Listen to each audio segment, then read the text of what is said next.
We have now seen that we can solve equations using Gaussian elimination.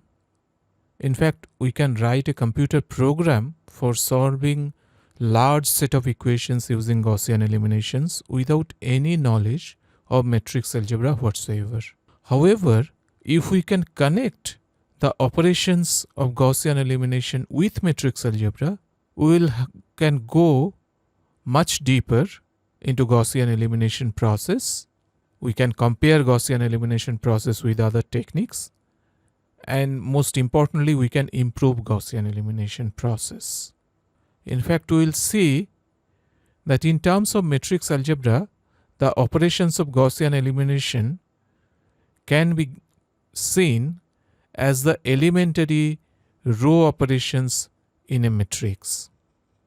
Elementary row operation in a matrix can be identified as a multiplication of a matrix by an elementary matrix.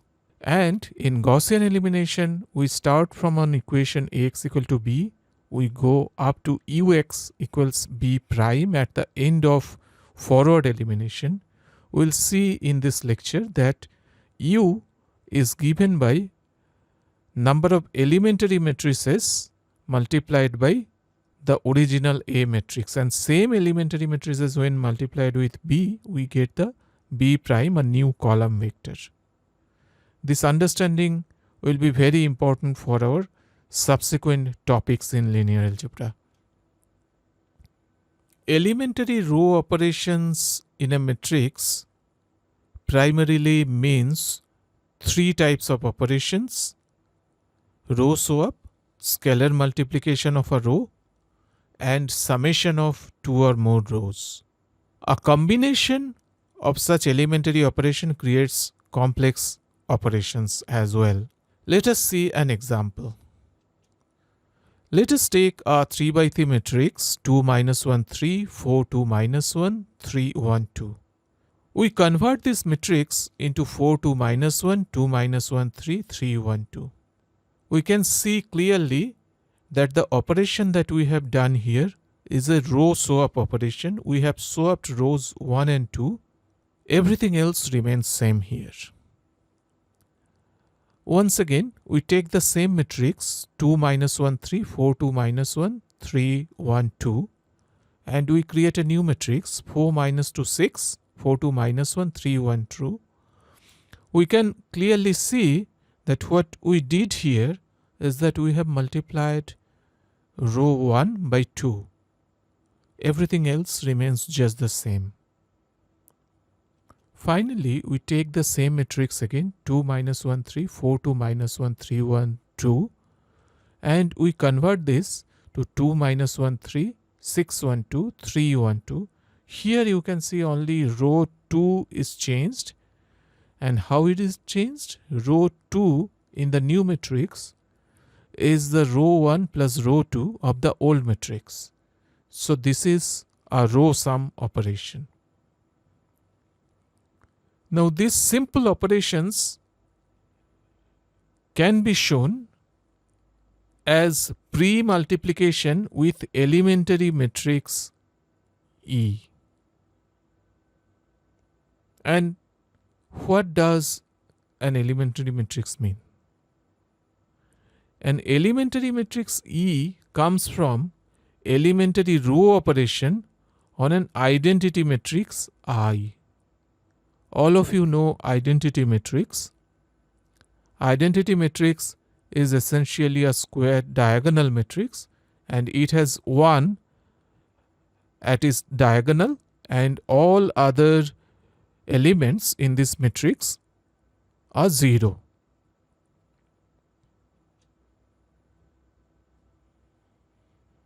Now let us come back to these three basic operations that we have just seen. The first one is row swap, second one is scalar multiplication, and third one is row sum. Now, how can I write this operation in terms of a multiplication of an elementary matrix with the original matrix? Here you can see that I can write this 4 2 minus 1 2 minus 1 3 3 1 2 as a product of 0 1 0 1 0 0 0 0 1 multiplied by the original matrix 2 minus 1 3 4 2 minus 1 3 1 2. If it is not very much clear to you, you can go back in lecture and see the rules of matrix multiplication. When I multiply the matrix A here, that is 2 minus 1 3 4 2 minus 1 3 1 2 by 0 1 0, then in the product the first matrix will be a linear combination of rows of this original matrix. How that linear combination will be made? The first row will be multiplied by 0 plus second row multiplied by 1 plus third row multiplied by 0, which essentially means the second row of the original matrix here will go as the first row here. Similarly, you see that here 1 0 0 is multiplied. When it is multiplied, it tells us that the second row of the product will be given by 1 multiplied by first row of the original matrix plus 0 multiplied by second row of original matrix plus 0 multiplied by third row of original matrix, which essentially means the second row of the product will be same as first row of the original matrix. If it is not clear to you, you can perform an actual matrix multiplication and see what happens. Now you see that the matrix that we have used for pre-multiplication 0 1 0 1 0 0 0 0 1, this is an elementary matrix. Why we call this an elementary matrix? This is called elementary matrix because this matrix come from elementary row operation of unit matrix. Our unit matrix is 1 0 0 0 1 0 0 0 1. If I swap row 1 and row 2 of the unit matrix, we get this matrix E. So this matrix E comes from elementary row operation of unit matrix, and thus this is called an elementary matrix. Also, this particular matrix in this case is a permutation matrix. This is also a permutation matrix. You remember this. A permutation matrix will be important for us later. A permutation matrix is very similar to an unit matrix. In a permutation matrix, we have 1 1 in every row and in every column, and remaining elements are 0. So a permutation matrix essentially comes from elementary operation of unit matrix. Elementary, not necessarily just elementary operation. This is the row swap or column swap of unit matrix. Now let us come to the scalar multiplication. In scalar multiplication, the top row here is multiplied by 2, and we can write this in terms of pre-multiplication with elementary matrix as 2 0 0 0 1 0 0 0 1 multiplied by the original matrix. So you can see that the second row and third row, it contains only 1 at the diagonal and rest are 0. So the second row and third row of the product will not change at all. The first row of the multiplier is 2 0 0, which means the product will be 2 multiplied by top row, then 0 multiplied by second row plus 0 multiplied by third row, which essentially twice the first row. Now this 2 0 0 0 1 0 0 0 1, this matrix is also an elementary matrix because this matrix comes from the multiplication of 2 to the unit matrix. So essentially this matrix comes from elementary operation over the unit matrix 1 0 0 0 1 0 0 0 1. So this is once again an elementary matrix. Third is the row sum. Here you can see that the second row of my original matrix is replaced by a sum of first row and second row. Now I can write it as a pre-multiplication by a matrix 1 0 0 1 1 0 0 0 1. This pre-multiplication will not change row 1 and row 3 because they are simply at the diagonal 1 and otherwise it is 0. But in case of second row, I can see that this is 1 1. So in the product, the second row will be 1 multiplied by row 1 plus 1 multiplied by row 2 plus 0 multiplied by row 3, which essentially means that the second row of the product will be the first row and second row of the original matrix, sum of them. And you can clearly see that the matrix 1 0 0 1 1 0 0 0 1, which is the pre-multiplier here, that once again is an elementary matrix, because this matrix come from the row sum of elementary matrix. In the elementary matrix, if I sum row 1 and row 2 and replace row 2 by this sum, then I get 1 0 0 1 1 0 0 0 1. So this is coming from the unit matrix. This is an elementary matrix. So now it's clear that the elementary operation in a matrix is same as pre-multiplying the matrix with elementary matrices, and elementary matrices are coming from the elementary operation of unit matrix. Let us now come back to the Gaussian elimination. This is an example that you know: 2 minus 1 3, 4 2 minus 1 3 1 2, and then x1 x2 x3 are the unknown. I have the column vector b 1 minus 8 and 1.